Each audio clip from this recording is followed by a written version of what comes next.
அப்போ எனக்கு அப்பா சொன்னது ஒன்று ரொம்ப நல்ல ஞாபகம் வந்துச்சு. அப்பா கள்ளழகர்ல யானை கூட இருக்கும்போது அவர் தான் டெய்லி சாப்பாடு ஊட்டி விடுவாரு. அப்பா அது கூட ஃபுட்பால் விளையாடுவாருன்னு சொன்னாரு. சரி நம்மளும் பண்ணி பார்ப்போன்ட்டு அதுக்கு ஸ்வீட்டு, பழம் டெய்லி அதுக்கு சாப்பாடு ஊட்டி விட ஆரம்பிச்சேன்.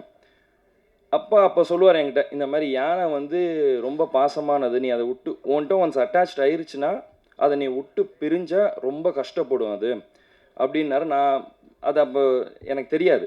இங்க நான் ஒரு யானையோட நடிக்கும்போது தான் அது எனக்கு தெரிஞ்சது. ஃபர்ஸ்ட் ஷெட்யூல் முடிச்சுட்டு போம்போது, யானை 2 நாள் சிக் ஆச்சு. நாங்க திருப்பி அடுத்த ஷெட்யூல் வரும்போது அதுக்கு என்ன ஞாபகம் இருக்குமோ, இருக்காதோன்னு எனக்கு ஒரு டவுட் இருந்தது. ஆனா, அது என்ன பார்த்தோனே ஓடி வந்து என்கிட்ட நின்னு டான்ஸ் ஆட ஆரம்பிச்சது. ஸோ அந்த பாண்ட் எனக்கும் அந்த யானைக்கும் ரொம்ப நல்லா கிரியேட் ஆச்சு. முருகதாஸ் சார் சொன்னாரு, "எங்கேயோ படிச்சேன். அப்பா இந்த மாரி முடிஞ்சா யானைய வாங்கிட்டு வரலான்னு சொன்னாருன்ட்டு." அதே தான் நானும் என் டைரக்டர்ட்ட கேட்டேன். "தமிழ்நாட்டுல அலோவ் பண்ணாங்கன்னா சொல்லுங்க, நான் மணியண்ண கையோட கூட்டிட்டு போறேன்" அப்டின்னேன்.